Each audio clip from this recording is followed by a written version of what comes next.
우리는 도대체 왜 면접에서 불합격하는 걸까요? 저는 면접에서 10번 넘게 떨어졌습니다. 그 과정에서 느낀 한 가지를 말씀드리려고 합니다. 이것을 모른다면 면접에서 불합격할 확률은 90% 이상이라고 생각합니다. 반대로 말하면 이것을 안다면 합격할 확률이 90% 이상이라는 의미죠. 직장인은 물론 사업을 하더라도 살아가다 보면 한 번쯤은 면접을 보게 됩니다. 새로운 일을 시작하기 위해서, 다른 분야에 도전하기 위해서, 취업, 진학, 승진을 위해서 등 변화를 위한 과정에는 면접이라는 관문이 기다리고 있는 경우가 많습니다. 하지만 면접을 보는 모든 사람들이 원하는 결과를 얻지는 못합니다. 만약 한 번도 면접을 본 적이 없거나 앞으로도 인생에서 면접은 없다고 생각하신다면 이 영상은 나가셔도 됩니다. 면접이 끝나면 답답한 마음에 이런 생각한 적 있으신가요? 머리가 하얘지고 내가 무슨 말을 하는지 모르겠어. 서류나 필기는 자신 있는데 면접은 너무 어려워. 앞서 말씀드렸던 것처럼 저는 면접에서 10번 넘게 불합격 통지를 받았습니다. 특히 취업을 준비할 때는 면접장에만 들어서면 긴장해서 얼어버리는 스스로가 바보 같다는 생각도 들었습니다. 합격을 위해 관련 강의는 물론 예상 질문에 대한 답변을 요약하며 외웠고 경험을 정리해서 A4 종이 10장 넘게 적기도 했습니다. 또한 지인과 면접의 상황을 재현하며 연습했고 당일에는 청심환도 먹었습니다. 면접관을 보며 닮은 동물을 생각하면 긴장이 풀린다고 해서 여러 방법도 써봤습니다. 하지만 이러한 노력에도 결과는 기대와 달랐습니다. 처음에는 긴장했기 때문이라고 생각했습니다. 긴장만 안 했으면 라고 말하며 스스로를 위로했죠. 그럴 수 있다고 생각했지만 같은 결과가 반복되면서 좌절하기도 했습니다. 하지만 그거 아세요?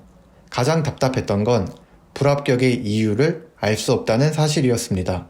면접관에게 물어볼 수만 있다면 붙잡고 직접 물어보고 싶다는 생각도 들었습니다. 도대체 이유가 뭐냐고, 뭐가 부족하고 어떤 것을 바꿔야 하는지 이유라도 안다면 나을 것 같은데 대부분이 물어볼 기회조차 없어 막막하기만 했습니다.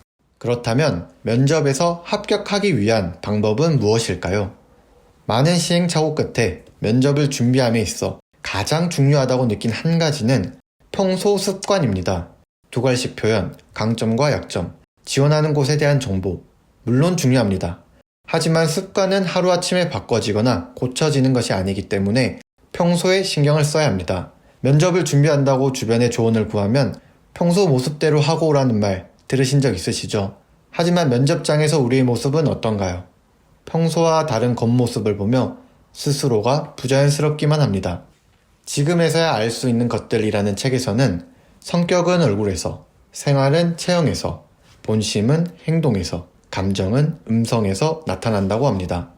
이처럼 본 모습은 애써 숨기려고 해도 자신도 모르는 사이 겉으로 드러나게 됩니다. 실제로 수많은 지원자들을 만난 면접관은 잠깐의 대화로 상대방이 어떤 사람인지 알 수 있다고 하잖아요. 이 말에 처음에는 반발심도 들었습니다. 무슨 사람을 몇 분만 보고 판단해. 네가 뭔데? 라고 말이죠. 하지만 지원자의 입장에서 아무리 답변을 잘하고 능력을 증명하고자 노력하더라도 찰나의 순간에 말투나 행동, 눈빛에서 진짜 모습이 보이는 순간이 있다고 합니다. 면접에서 평소 모습보다 말을 잘하거나 돋보이기란 쉽지 않습니다. 물론 전혀 긴장하지 않고 유창하게 말하는 사람도 있겠죠. 하지만 그런 사람은 10명 중 단 1명입니다. 사실 그보다도 적다고 생각합니다. 이처럼 대부분의 사람들은 평소보다 못한 역량을 보여주게 된다는 뜻입니다. 여러분이 10명 중에 1명에 속하지 않는다면 평소에 자신의 말이나 행동을 돌아보며 개선하는 습관을 가져야 합니다. 그럼 평소 습관을 어떻게 바꿔나가야 할까요? 가장 먼저 문제가 무엇인지 알아야 개선할 수 있습니다. 객관적인 약점부터 파악해야 합니다. 사람은 주관적이기 때문에 스스로에 대해서 파악하는 건 생각보다 어렵습니다. 이럴 때는 지인에게 도움을 요청하는 방법이 있습니다. 내가 가지고 있는 안 좋은 말투나 행동을 알려달라고 말하세요. 발음이 불명확하다. 목소리에 힘이 없다. 눈을 잘 마주치지 못한다. 말끝을 흐린다 등 평소에는 대수롭지 않고 생각했었던 문제가 하나쯤 있을 겁니다. 사람들과 대화를 할 때 의식적으로 신경을 쓰면서 개선해 나가야 합니다. 문제를 알더라도 이를 한 번에 바꾸기란 쉽지 않습니다. 저는 다른 건 몰라도 두 갈식으로 말하려고 노력했습니다. 면접에서 답변은 두괄식으로 해야 한다는 건 누구나 알고 있는 사실임에도 불구하고 실제로 두괄식으로 말하는 사람은 많지 않습니다. 가끔 대화하다 보면 도대체 하고 싶은 말이 뭘까? 라는 의문이 드는 사람이 있죠. 서론의 내용이 장황하거나 대화 내용이 뒤죽박죽으로 섞여 있어 요점을 알 수 없는 경우입니다. 답답하겠지만 면접장에서 우리의 모습일 수도 있습니다. 따라서 평소 자신의 습관 중 사소한 문제부터 조금씩 바꿔야 합니다.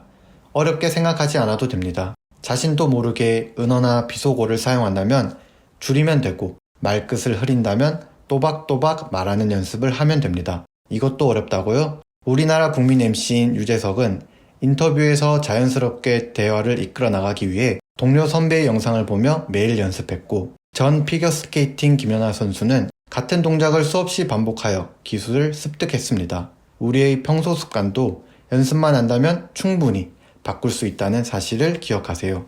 무슨 일이든지 한 번에 원하는 결과를 얻는다면 얼마나 좋겠습니까? 하지만 우리는 완벽하지 않습니다. 사람이기 때문에 부족하고 바꿔야 할 부분이 많은 게 당연합니다. 저도 면접에서 수차례 불합격 통지를 받으며 내가 이것밖에 안 되는 사람이었나? 내가 원래 이런 사람이었나? 하는 자책도 많이 했습니다. 하지만 평소 모습을 조금씩 개선해 나갔고 결국 원하는 곳에 최종 합격할 수 있었습니다. 다시 한번 강조하지만 면접에서는 평소 모습을 보여주는 것이 가장 자연스럽습니다. 그렇기에 평소의 스스로의 언행에 주의를 기울여야 합니다. 습관을 어떻게 바꿔야 할지 모르겠다고요? 지금 바로 지인에게 연락해서 물어보세요. 보다 나은 결과를 위해서 자신의 약점을 파악하고 하나씩 고쳐나가야 합니다. 면접이라는 관문이 막연히 어렵게만 느껴지는 게 아니라 한 단계 성장할 수 있는 과정이 되기를 바라봅니다. 평소 습관이라는 작은 벽 하나를 쌓아간다면 면접뿐만 아니라 앞으로의 인생에 마주할 수많은 도전에 있어서 합격이라는 확률을 높일 수 있을 것이라 믿습니다. 여러분이 꿈꾸는 미래에 한 걸음 다가갈 수 있는 시간이었길 바라봅니다. 영상이 도움이 되셨다면 구독과 좋아요 부탁드립니다. 감사합니다.